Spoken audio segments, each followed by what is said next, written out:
ان کا سوال ہے کہ جس طرح سے ہم بت پرستی کرتے ہیں آپ بھی مکہ شریف میں اینٹوں کی دیوار کی بت پرستی ہی تو کرتے ہیں.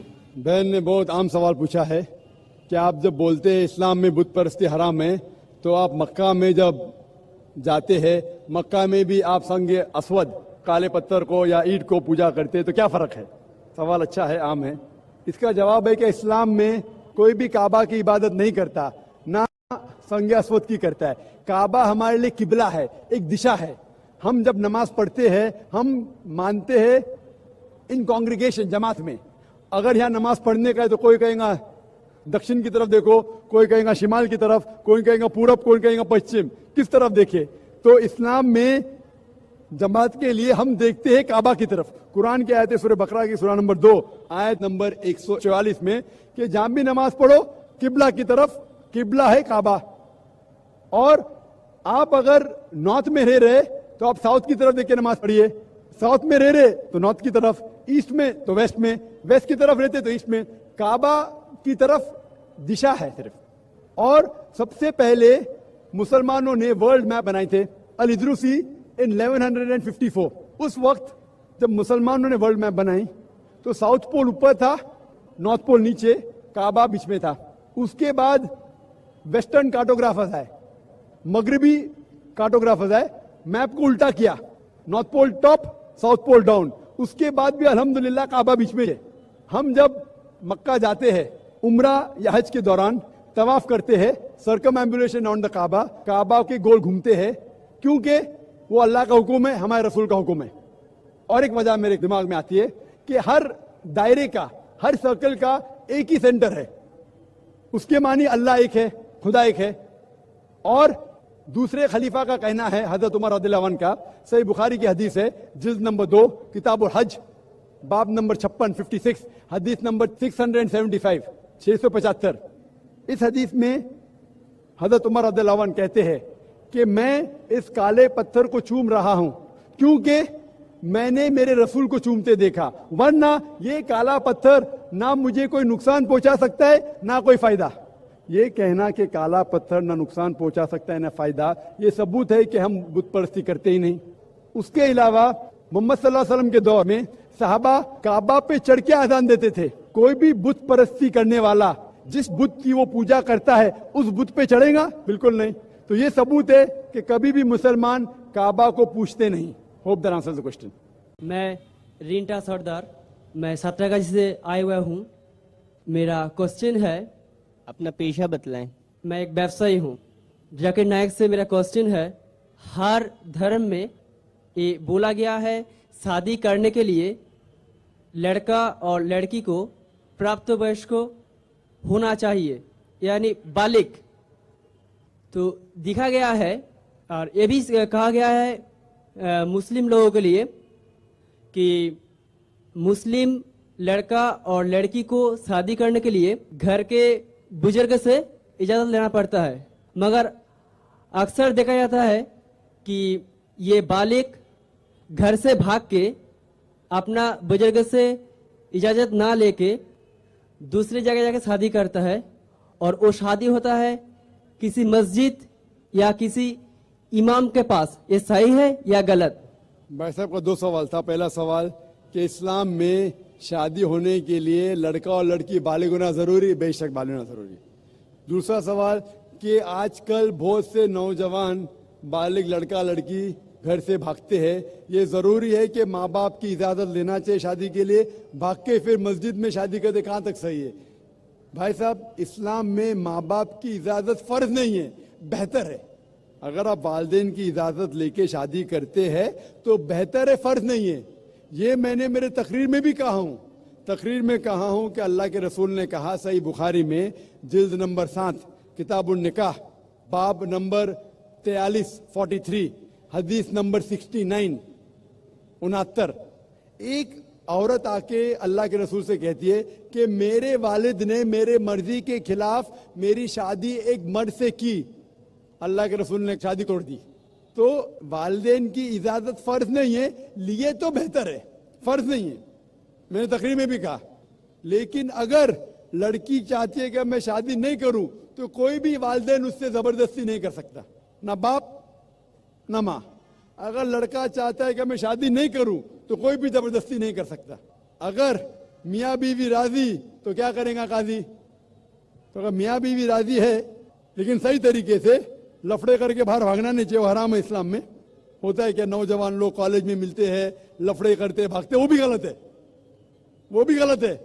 اگر لڑکا لڑکی ملتے کالج میں, دل لگایا گدھی سے تو پری کیا چیز ہے, یہ کہاوت ہے. تو کیا ہوتا ہے, ان لوگ حجاب کو توڑتے, پکچر دیکھنے ساتھ میں جاتے, مستی کرتے, پیار ہو جاتا ہے, پھر گھر سے بھاگتے, تو وہ بھی غلط ہے. آپ سمجھ رہے نا؟ تو ان نیسیسری بنا کوئی وجہ لڑکا لڑکی کا ملنا باہر نامحرم یہ حرام ہے. اگر کوئی جانتے اچھا لڑکا ہے کہ سنا ہے آپ نے کہ اچھا لڑکا ہے, عزت دار ہے, تو اسے پیغام پہنچاؤ صحیح طریقے سے, اپنے والد کے تھرو اس کے والدین کو پہنچاؤ, ملو, بات کرو, تحقیق کرو, نو پرابلم. لیکن اکیلے جا کے گارڈن میں بیٹھنا, تھیٹر میں بیٹھنا آخری رو پہ, یہ سب حرام ہے. صحیح طریقے سے پسند ہے شادی کر سکتے, دونوں راضی ہے تو شادی کر سکتے. Assalamu alaikum. My name is Dipon Chakravarti and I am a student as well. I am pursuing graduation and I also work in a call center. And my question is, why is it important for a woman to marry a third party if she wants to go back to her first husband after her first husband has given her talaq? بھائی صاحب کا سوال تھا کہ ضروری کیوں ہے کہ اگر ایک عورت اپنے شوہر کے ساتھ طلاق ہو جاتا ہے تو اسے دوسرے سے تھرڈ پارٹی سے شادی کرنا ضروری کیوں ہے پہلے شوہر سے واپس کرنے کے لیے. یہ سوال ہے. سوال ابھی دوہرا ہے, جواب دے رہا ہوں میں. یہ لوگوں کو غلط فہمی ہے کہ اگر میاں بیوی کا طلاق ہوتا ہے اور اگر وہ پھر سے شادی کرنا چاہتے ہیں, یہ غلط فہمی ہے لوگوں کی کہ اس کو تیسرے سے شادی کرنا فرض ہے. قرآن میں صاف طور پہ لکھا ہوا ہے سورہ بقرہ میں سورہ نمبر 2 آیت نمبر 228 سے لے کے 242 تک طلاق کے پورا ڈیٹیل دیا گیا ہے, کس طریقے سے طلاق دیا جاتا ہے. پہلے میں نے کہا تھا کہ آپس میں سمجھوتا ہونا چاہیے, نہیں ہوتا ہے تو گیٹ این آربیٹر, ایک بڑے کو بلاؤ, شوہر کی طرف سے بیوی کی طرف سے سمجھوتا کرو. نہیں ہوتا ہے تو طلاق بولنے کے بعد عدت کے 3 ماہ ہے. قرآن میں لکھا ہے سورہ بقرہ سورہ نمبر 2 آیت نمبر 228 کہ 3 ماہ, 3 مہینے, 3 menstrual cycle is the period of waiting. عدت 3 مہینے کے بعد the divorce is completed. لیکن 3 مہینے کے درمیان اگر میاں بیوی واپس میں رجوع ہونا چاہتے تو ہو سکتے, طلاق نہیں ہوتا ہے. لیکن اگر 3 مہینے تک رجوع نہیں ہوتے اور الگ ہو جاتے اور 1 سال بعد انہیں خیال آتا ہے ارے ہم نے غلط کیا, ہم پھر سے شادی کرنا چاہتے, تو قرآن کی آیت ہے سورہ بقرہ سورہ نمبر 2 آیت number 232 do not prevent the woman from marrying the former husband. آپ عورتوں کو اپنے پرانے شوہر سے شادی کرنے سے مت روکیے. تو وہ عورت پھر سے اپنے پہلے شوہر سے شادی کر سکتی ہے, لیکن نیا نکاح نیا مہر, نیو میرج نیو مہر. No, no, no. What you are saying is a misconception. I'll come to it. لوگ سمجھتے حلالہ کی ضرورت ہے. حلالہ جیسی کوئی چیز قرآن میں ہے نہیں, میں اس کے اوپر آؤں گا. لیکن پھر سے شادی کرنے کے بعد پھر سے ان لوگ زندگی بسر کرتے ہیں. 3-4 سال بعد پھر سے کچھ نا اتفاقی ہوتی ہے, پھر سے طلاق. وہی طریقے سے سمجھوتا کرو, بڑے کو لے کے آؤ, طلاق بولو, 3 ماہ رکو, پھر جاؤ. پھر سے 2 سال بعد یاد آتا ہے نہیں واپس سے رہیں گے, پھر سے شادی کر سکتے, پھر نکاح, پھر مہر, پھر سے جھگڑا ہوتا ہے. پھر تیسری بار اگر طلاق ہوتا ہے تو اللہ تعالیٰ فرماتے سورہ بقرہ سورہ نمبر 2 آیت نمبر 230 میں کہتے کہ تیسری بار اگر طلاق دیں گے تو فائنل. اس کے بعد آپ پھر سے میاں بیوی نے بڑھ, جب تک آپ تھرڈ کو نہیں میری کرے. اس میں کیوں, یہ شادی بیاہ گڈا گڈی کا کھیل تھوڑی ہے. بچپن میں گڈا گڈی کا کھیل میں شادی کرو پھر سے طلاق دو, ایک دن میں 10 بار شادی کر سکتے, برابر نا. یہ زندگی گڈا گڈی کا کھیل تھوڑی ہے. 3 مہینے لگتا ہے طلاق کے لیے, اتنا ٹائم لگتا ہے. پرائیویٹ میٹنگ, پھر بڑے لوگ سے میٹنگ, پھر 3 ماہ, پھر جڑو پیار سے, ایک دوسرے پہ کیچڑ میں اچھالو, پھر شادی کرو. میں نے میری زندگی میں کس کو بھی نہیں دیکھا جو صحیح طریقے سے تیسری بار طلاق ہوا, میں دیکھا نہیں ابھی تک. 1 بار ہوا دیکھا ہوگا, 2 بار, تیسری بار تو دیکھا ہی نہیں میں. یہ اگر آپ گڈا گڈی کا کھیل کرتے تو پھر 1 بار آپ نے ریجیکٹ کیا, 2 بار ریجیکٹ کیا, 3rd بار فائنل, پھر آپ دوسرے سے شادی کرو. آپ پلان نہیں کر سکتے.